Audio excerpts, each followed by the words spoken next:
With the release of Taylor Swift's 11th studio album titled The Tortured Poets Department, or how some fans have jokingly called TTPTSD, both the critics and the general public have been scratching their heads and wondering if Taylor Swift has been too high on her own supply. With a staggering 2-hour run and 31 songs on the double album, the album received very mixed reviews and garnered not so positive comments about Swift's musical direction and tone-deaf lyricism. It seems like the only portion of the public that has given the album rave reviews are the most loyal of her fans, aka the Swifties who at this point will consume everything that she produces without an ounce of criticism, and major media outlets that are on her payroll. When an artist demands that the art that they produce isn't eligible for any form of criticism, the art ceases to exist and becomes a mere product that needs to be mindlessly consumed.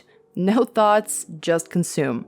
And that brings me to probably the most jarring aspect of the album. Not like the album doesn't suffer from many faults to begin with. The hypocrisy of Taylor Swift and her cult of personality that completely overshadows the music that she releases. As somebody who has been a fan of Taylor Swift's music since the OG 1989 era, when the playful synth tunes were a perfect soundtrack to my early college years, I have to wonder, did Taylor Swift the brand consume Taylor Swift the artist and the person behind the typewriter? When the goal is to release as many vinyl variants as possible and sell copious amounts of questionable merch while simultaneously making a spectacle of your personal life, the art suffers in the process, and the focus isn't on the music anymore, it's on Taylor. The same Taylor who has declared that her fans are trying to do a paternity test on every song that she releases, who has expressed how she finds speculation about her personal life invasive and creepy, has now released an album that has such specific lyrics about her X's and O's that the album just can't be enjoyable to an average listener who doesn't possess an extensive knowledge of the Taylor Swift cinematic universe. How very Marvel of her. The lore of the album needs to be consumed alongside the album for it to make sense. Any sense. The deep dive into her personal life, the same personal life that she defends so dearly, is now exploited and served to the masses. Is this song about Joe Alwyn, Maddie Healy, or Travis Kelce?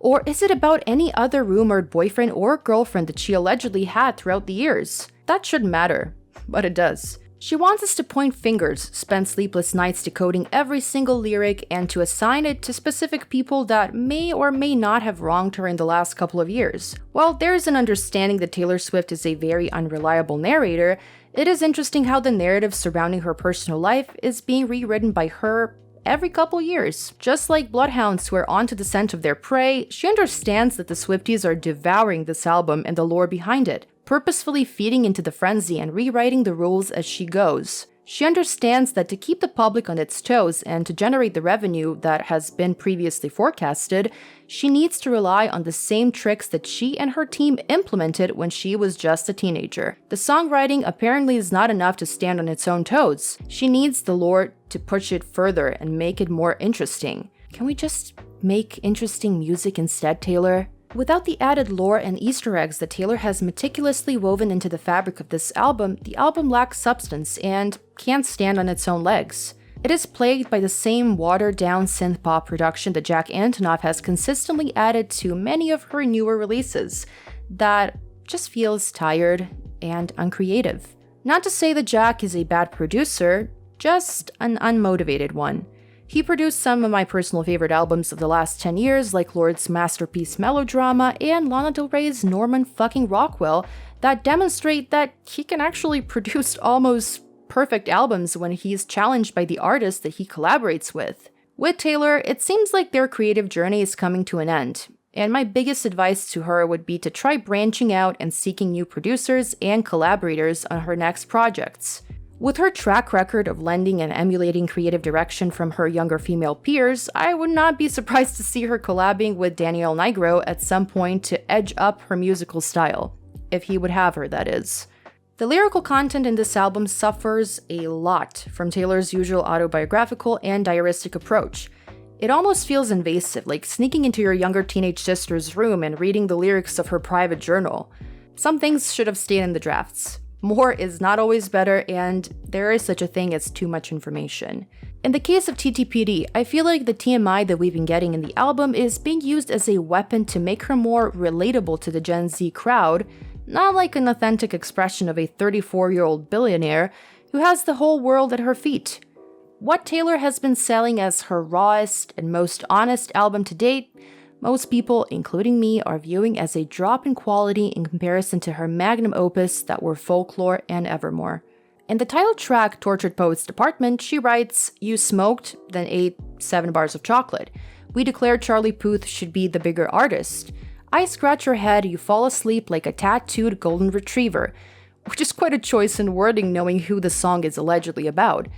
The descriptive choices in her lyrics also imply that she's a victim of TikTok brain rot or is trying to appease the new generation of white American Gen Z Swifties who are her new target demographic. This isn't the first time that she uses the TikTok Gen Z slang to paint a picture in her songs. With songs like Down Bad, where she sings, "Now I'm down bad crying at the gym, everything comes out, teenage petulance," I am glad that she at least somewhat acknowledges that she really does sound like a teenager throwing a temper tantrum in the majority of her songs on this album. But I wouldn't count on too much self-awareness because in So High School, which is one of the more sonically interesting songs produced by Aaron Dessner, she continues comparing her newest relationship to a high school puppy love, but failing to do so without the audience getting a secondhand embarrassment from the following lyrics. "You know how to ball. I know Aristotle. Brand new, full throttle. Touch me while your bros play Grand Theft Auto." This song also includes the line, "I'm high from smoking your jokes all damn night." I can't help but agree with the excerpt of the review of lomabeat.com where the author states, "The lyricism feels painfully regressive when compared to the lyrics of her 2008 hit 15, where she sings about life being more than falling in love with a boy on the football team. It is ironic how she's become the cheerleader she derides in You Belong With Me." The streak of half-assed football metaphors continues in The Alchemy, which sounds like it was commissioned by the NFL themselves, where she sings, "So when I touch down, call the amateurs and cut him from the team. Ditch the clowns, get the crown, baby, I'm the one to beat. These blokes warm the benches, we've been on a winning streak." He jokes that it's heroin, but this time with an E. And shirts off and your friends lift you up over their heads. Beer sticking to the floor, cheers chanted because they said, "There was no chance trying to be the greatest in the league. Where's the trophy? He just comes running over to me." When talking about pettiness, Taylor Swift has plenty to go around for everyone, from a blatant stylistic and lyrical callback and honestly a ripoff of Olivia Rodrigo's Get Him Back. In her song, I'm Gonna Get You Back, she hinges on the exact same wordplay and double entendres as Rodrigo did in her smash hit, but somehow manages to sound even more immature than Rodrigo, who is 15, almost 15 years her junior. In Thank You Amy, where she very deliberately capitalized the word Kim, she is bringing back the feud with Kim Kardashian and Kanye West, and even dragging their kids into the drama, a drama that happened almost 10 years ago, in which she came out as victorious. Couldn't help but wonder if this is just one of the many red herrings scattered in her lyrics, as she usually does not spell things out this clearly, which is why many fans and critics speculated that this song is truly about her former best friend and possible ex-girlfriend, Karlie Kloss, who she had a huge falling out with for no disclosed reasons a couple of years ago. In Who's Afraid of Little Old Me, she lets out all the anger that she harbors towards the music industry, her fans, and haters alike.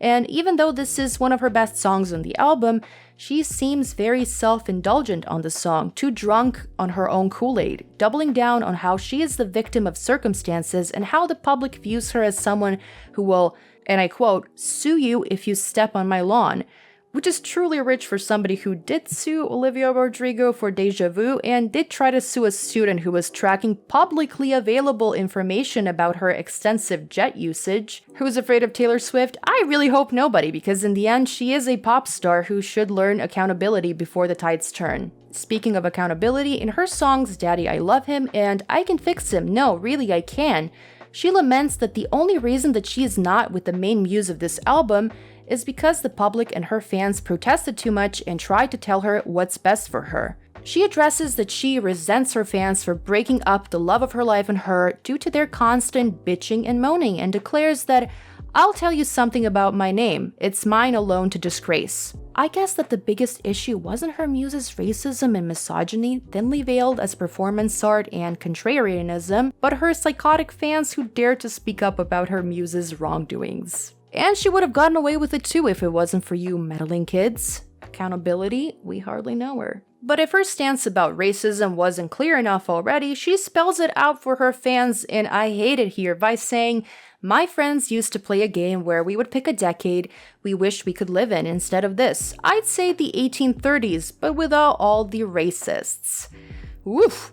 I'm so glad that we're on the same page, Taylor. You got me worried there for a second. So with the Tortured Poets department, we are left with 31 songs that have the same energy as "This meeting should have been an email." 2 hours into the album, I definitely felt tortured, bored to my tears, and wishing that I was listening to a Lana Del Rey record instead. Who knew that putting your journal entries to lo-fi beats you can study to can actually be this lucrative? Taylor knows that at this point in her career, she could recite a phone book or fart into a microphone and it would generate millions of dollars of revenue that her boomer dad would be more than happy to count in his finance bro hands. So as we bid adieu to the Tortured Poets department, let us remember the hard lesson it has taught us. If you are rich enough, you can declare immunity from critique and transform art into a product meant to be mindlessly devoured. All is fair in love and show business, and what are we if not entertained?